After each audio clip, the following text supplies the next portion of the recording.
everyone. It's Monday of our 4th annual Making Dad Summit, and I'm with Sarah from Tracks and Don't Cook Your Balls, and we've been doing this now for 4 years, and we're over the moon excited to have Greg Sommer here with us to talk about why you should be tracking your sperm. So hi, Sarah. Hi, Greg. Hi. Nice to be here. Thank you. Hi. I wonder where we should be moving back and forth. I just want to give everybody the official introduction and let them know who you are and how we're here today talking. So Greg is the co-founder and chief scientific officer at Sandstone Diagnostics. Sandstone Tracks male fertility testing system allows men to measure and track sperm count at home to help couples improve their chances of conception. Dr. Sommer was recognized in a 2015 Bay Area 40 under 40. So you're not under 40 anymore, right? That was 2 years ago. Sorry, didn't mean to call that out. Oops. And Sandstone has won numerous industry awards and recognition, including being named the most innovative life science company by San Francisco Business Times. And prior to founding Sandstone, Dr. Sommer was a senior research scientist at Sandia National Laboratories, where he led R&D in a point-of-care diagnostic technologies for biodefense and emergency preparedness applications. Most notable is the SpinDx system. He is the co-inventor on 18 patents and applications in microfluidic and clinician, diagnostic technology, and co-author 11 peer-reviewed publications. Dr. Sommer has received a PhD and MS in mechanical engineering from University of Michigan and a BS from Iowa State University. So welcome. I'm excited and honored to be with you both, because it has been such a journey for you to launch this product, and it is bringing something to the forefront that is so important for male infertility, which is sperm and tracking your sperm. And so thank you so much for being here today, Doctor.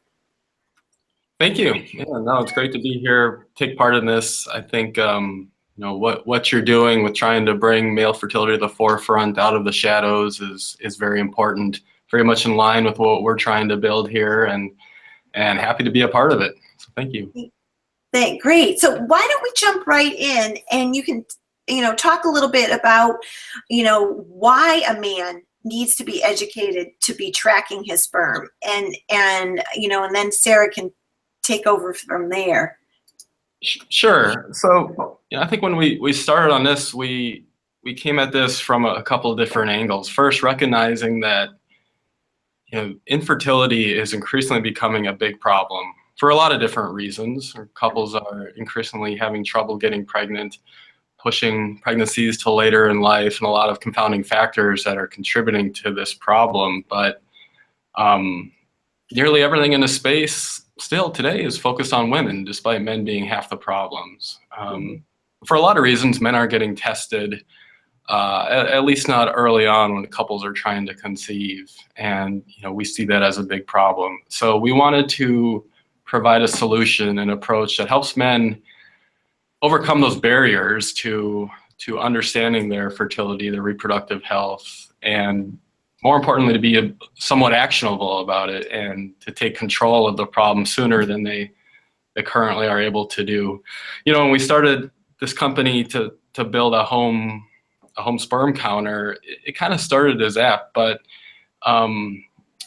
really where this started to take off for us was when we realized that this was more than just a home test kit. This was really a new approach that allowed men to not only do the testing, but also to take some action on things that they can do in their health and lifestyle that can boost sperm production, and see those changes over time on their own. Everything that we do here is about improving the chances of conception, and we want to treat sperm not just as a snapshot, here's where you're at, but here's where you're at and here's where you can go, and we want to help you get there. That is such a great way of explaining it, because Sarah and I have had these conversations around men's health and male infertility for 4 years, and it really has to be, for where I come from, it is a cultural change and opening this conversation. And what I find is so helpful, what you just said, is that it's feedback, that they can have feedback to their lifestyle changes in a way that is conducive to a way a man accesses healthcare. Because Sarah can jump in here, but Dr. Eisenberg had said over and over again over the years that men don't seek medical treatment. And for whatever reasons, personal to them, or they just don't until they're bleeding, say. And this gives them an opportunity to bring that into their awareness, but also do it in a place that they feel secure, which is home, as opposed to in a clinic. So that, not saying that they shouldn't at a clinic, but that this is just another possibility.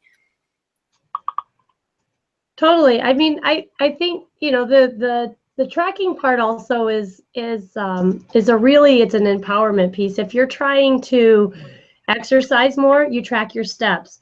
If you're trying to lose weight, you track your weight. You're trying to have a baby, why not track your sperm? Like, that's the outcome. That's what you're trying you're trying to modify your life to become more fertile. Why don't you have a parameter, a thing that you can, easily kind of see if you're making progress on that? That helps with motivation, and it helps give you some feedback into what you're trying to do. So, I think what's a really good illustration of this, Greg actually did this, which is, it was a really fun thing to watch him do. Is he's like, we wanted to figure out, does this work? And he's, hey, let me be a guinea pig. I'm going to do it. So, Greg, why don't you share a little bit about your own story tracking your sperm? Sure. Well, first of all, Sarah didn't watch me do it. I was just going to say that too. I was going to say, Sarah, well, okay, we got to clarify that one. I watched the process of transformation. I didn't watch the test. Okay. Well, so I guess, to start that off, like we're really basing this around small changes to men's health and lifestyle habits can have a major impact. But, really that's still kind of a thesis, and there is clinical data out there supporting it, but it's a little spurious, and it's been difficult to do these studies for clinicians and researchers to look at interventions in men's lifestyle behaviors and see how it impacts sperm production. From our standpoint, we see it as a tremendous opportunity because just the nature of our product and what we're doing, it's out there, and we're able to look at this in a whole new way. But I wanted to kind of kick it off when we were still in the prototype stage and doing FDA trials to see if it had any credence. I was a little overweight at the time, meaning to get in shape for a while. Decided, well, since we have a nice sperm counter, let's see if it works. So it took me about 100 days or so to lose my goal of 15 pounds, get into a normal, healthy weight range. And over the course of those 100 days, my sperm count nearly doubled. And the impact was much more significant than I expected. When you talk to Dr. Eisenberg and others who are specialists in this space, they'll tell you that men's physiology is really not all that complicated. It kind of comes down to, as you get in better shape, as you improve your fitness, your heart's beating a little bit better, your blood's pumping, you're making more testosterone, and in turn, you're producing more sperm cells. And again, when we come back to what we're trying to do, the recommendations we give men is, here are some things that you can do that are only going to help your sperm production, and that can be the difference between getting pregnant and not. And this is all statistics, it's all numbers. So we want to help shift the odds of conception into the couple's favor, and men play a big role in that. That's amazing. So you mentioned 100 days. So, the journey to create a sperm, if I'm correct, is 3 months, correct? So 72 days. So yeah, not quite 3 months. So, 72 days. So isn't that amazing? And as you might not know, but I come from the emotional component. So can you talk talk a little bit about like how you were feeling over this course of doing this? I mean, you didn't check every day or you didn't monitor. So how did that look and feel? Like, what were you doing? You know, what was Well, your, yeah, you don't want to check every day. That would be tiring. just about every couple of weeks. Okay. We recommend our users test about monthly, maybe a couple times initially and then check monthly, because like we said, it takes a few months to see changes, but after that time, you can see a pretty nice uptick. I mean, I guess emotionally, there were a few stages. The first time I did the test was actually a little bit of a gut check, because you have no idea, right? There's no symptoms for having any sort of indication of what your sperm count is. And, as we're spinning down the sample and waiting for it to come out, it is a little bit of there's some anxiety there to wondering what your number is going to be. But then after that, it kind of became exciting, wanting to see, well, where's it going to go next? And watching it go up was really motivating. There's this whole feedback loop kind of cycled to this condition where if you're actually measuring it, you're much more empowered to improve it. I mean, from a health standpoint, I had never felt better. I was healthy weight, your energy goes up, your mood is better, you're sleeping better.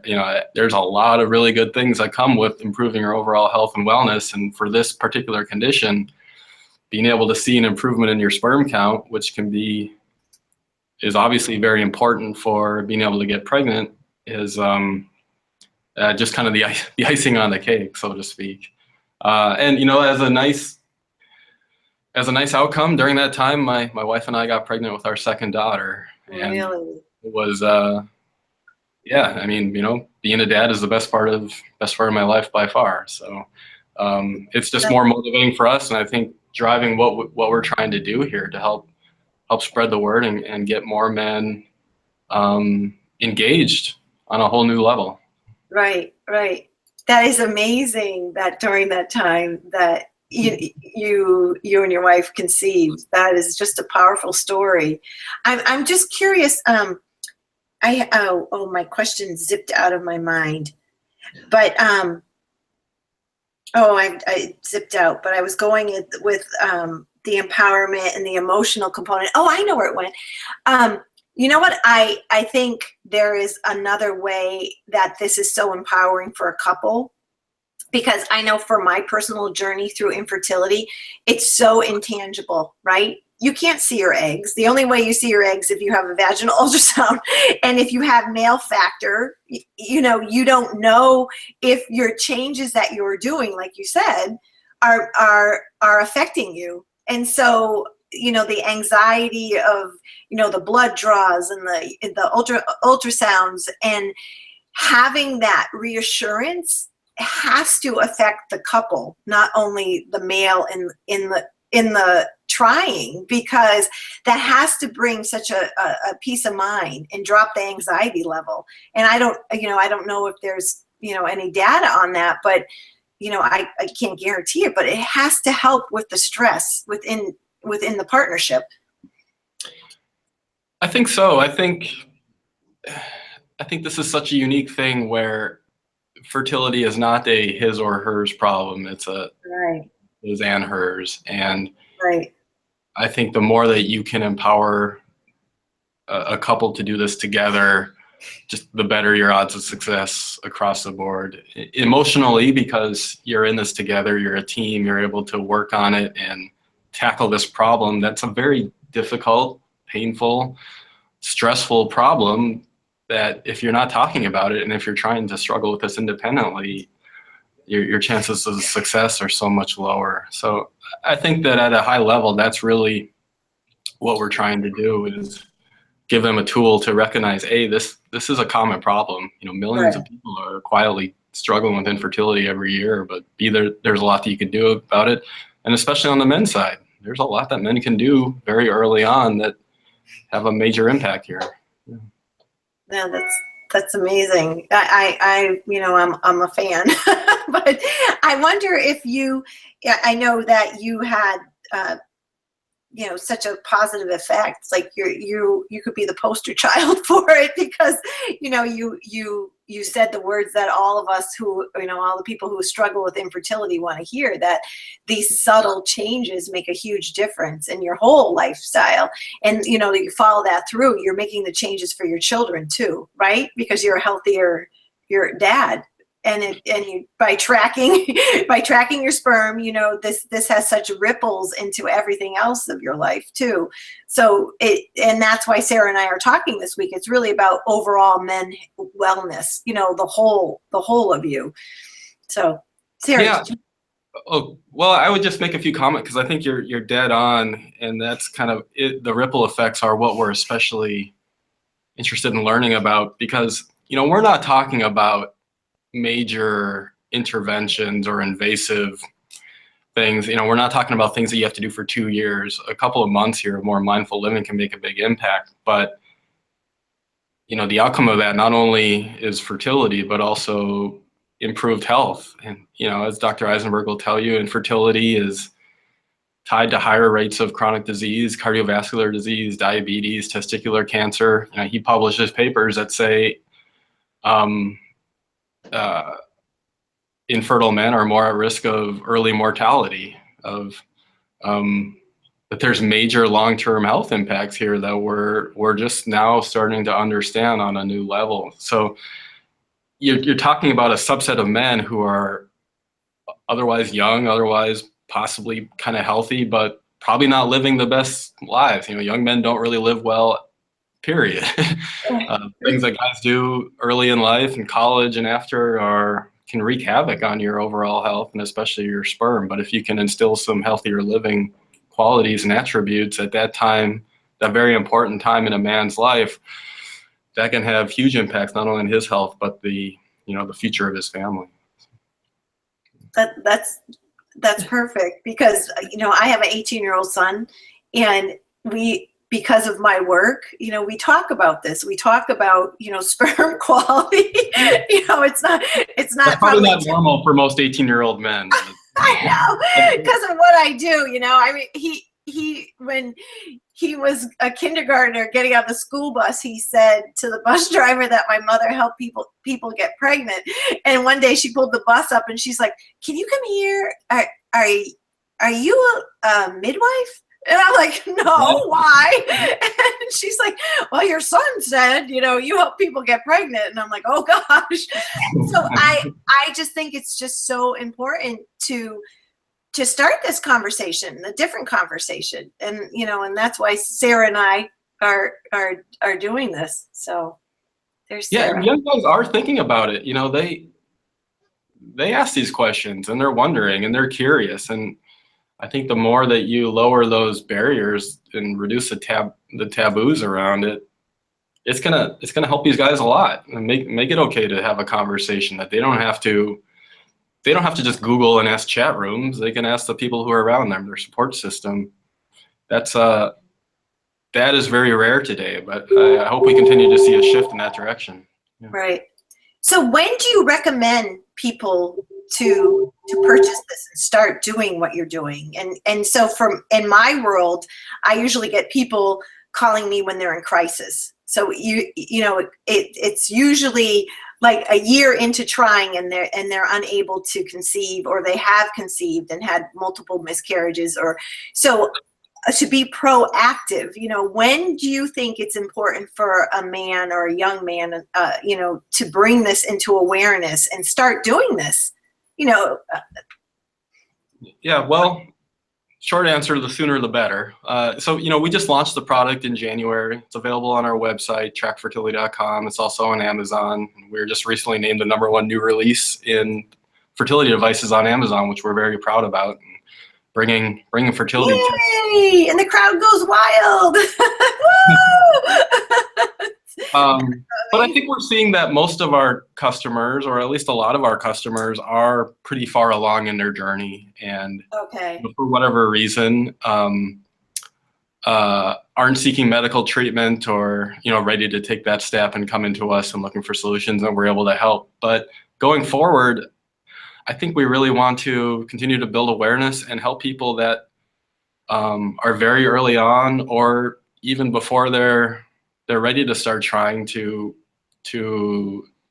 take some proactive steps and improve their reproductive health, recognizing that, you know, this fertility can take a while, but the sooner you can get an understanding of your baseline, where you're at, and learn what the options are to improve your chances when you're ready, is only going to help that couple. Perfect. Yeah, perfect. So of course we'll have everything underneath this video to be able to find you and learn more about it. And I just like to bump over to Sarah, because Sarah has, of course, been active with the Making Dad Summit, but she also has the blog that is so important, so that it's like a 1-2 punch, right? So you have the product, and then you have this support from you're so eloquent about how you speak to men within, don't cook your balls. And so I just wanted you to, let people know where to find you and what is there for them. Sure. I mean, you guys have been having such a beautiful conversation. It's like no words to add to this. So I've just been enjoying listening to it. But I think Greg and I are both so passionate about men, their health, their becoming fathers, reaching couples, all of these things. And so we've really created an ecosystem that is designed to be a complete support system for men. There's tracks so you can get feedback on your body. There's an app that comes with tracks so you can learn kind of in a quick, short way what factors are in your life that could, impact your reproductive health and things that you can work on. And then there's Don't Cook Your Balls, which has a lot of deep, long articles on the scientific research and the medical conditions, and there's a lot of online tools there too. And there's also a growing community to, get emotional support. And then, branching out and partnering with you and others who help on the emotional side, because there are bumps, that's just part of being human.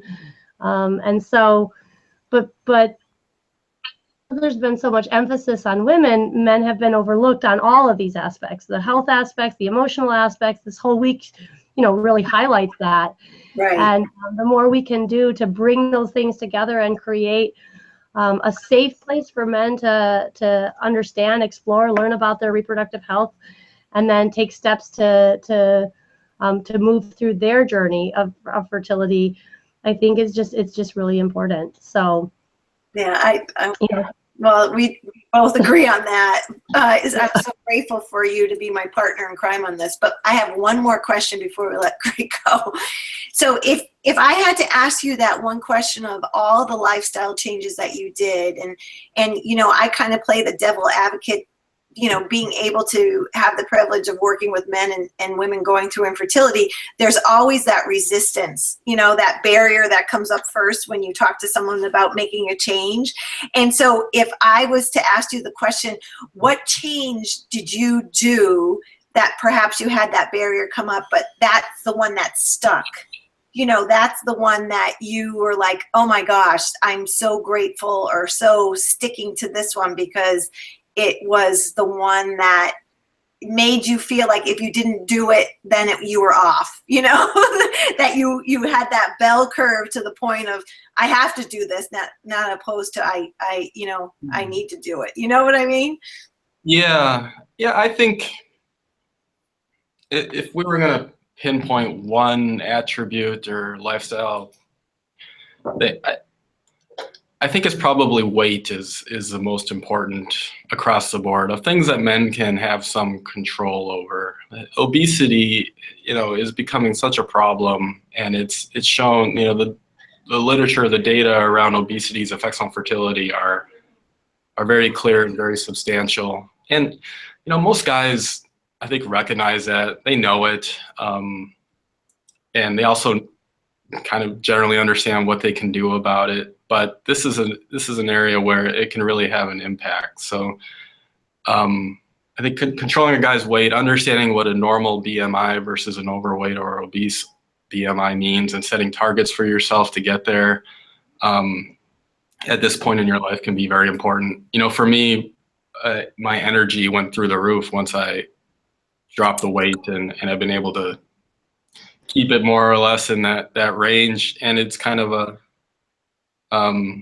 you know, it has impacts across all areas of your life. You know, your energy, your sleeping, your mood, all kind of stems from that factor. So if I were going to give guys one tip, it would be, you know, if you're overweight, no better time in your life to take control of it and get it down there, and it's going to really pay dividends. I love that. And, you know, to follow that up, one easy step would be to eat half.